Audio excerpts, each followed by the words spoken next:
how much is 350,000 acres for some of us? Yeah. That You know, we're not water people. Yeah, acre feet. Well, an acre foot is 326,000 gallons. Okay, so that's 1 acre feet. 1 acre foot is 326,000 gallons.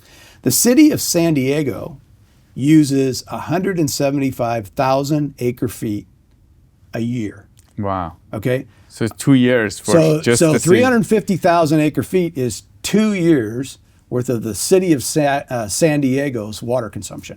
So it's not an insignificant amount of water.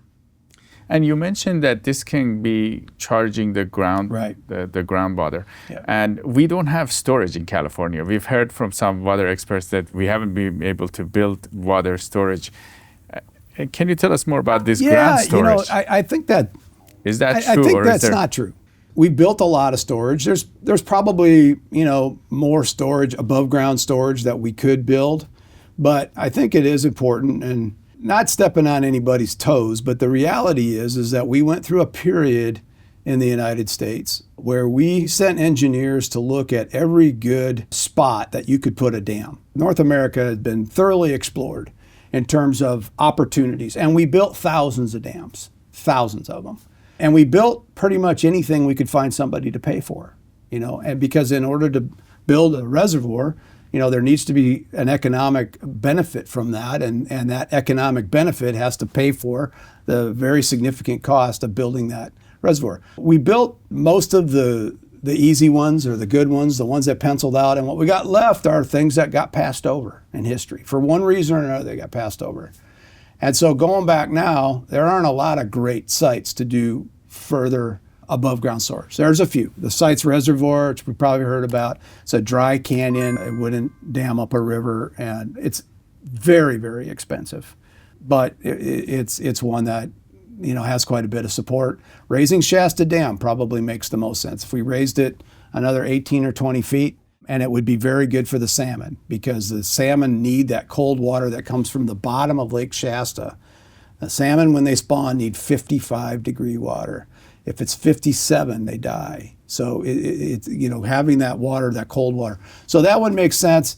There may be a few others that do, but for the most part, where our storage opportunities are in underground storage. The San Joaquin Valley has, you know, we've been pumping a lot of water. What has left is space to percolate more water in the ground. And we could store tens of millions of acre feet of water in the San Joaquin Valley. And one of the things that's changed, I spoke to you about the groundwater that agriculture uses. And up until 2014, there was no regulation of groundwater pumping. So anybody could pump as much as they want? You could put a well in and start pumping. People who developed farming and used just groundwater, they did nothing illegal, unethical. They added tremendous value to that ground by growing crops, developing jobs, developing tax base.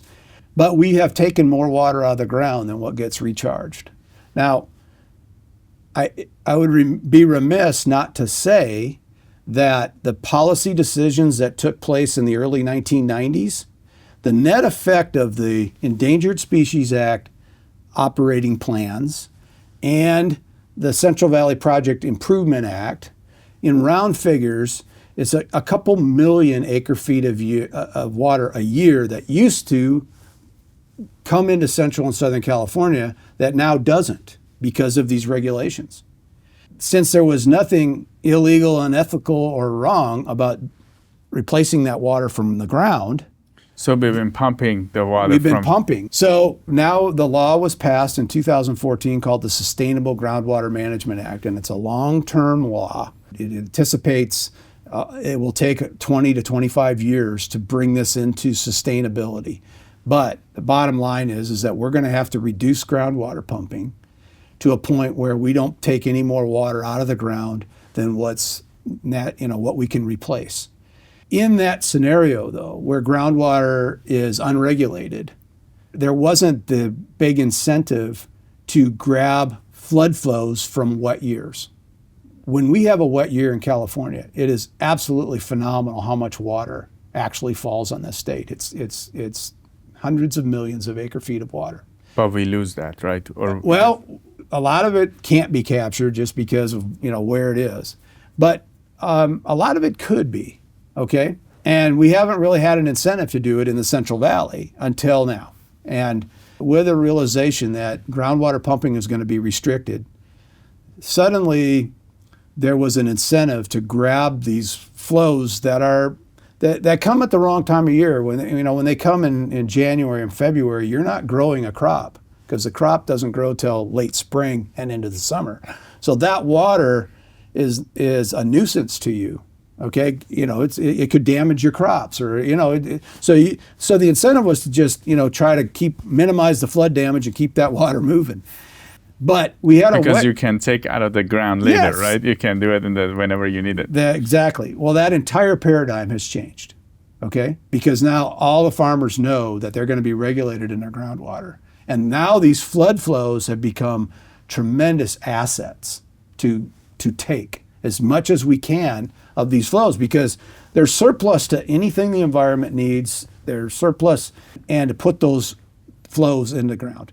And during 2023, which was a very wet year, in really an ad hoc fashion, Governor Newsom, to his credit, issued a couple of executive orders that facilitated taking advantage of this water, because we have while groundwater was not regulated at all, pumping it out of the ground was not regulated, surface water has always been regulated, or regulated for well over 100 years.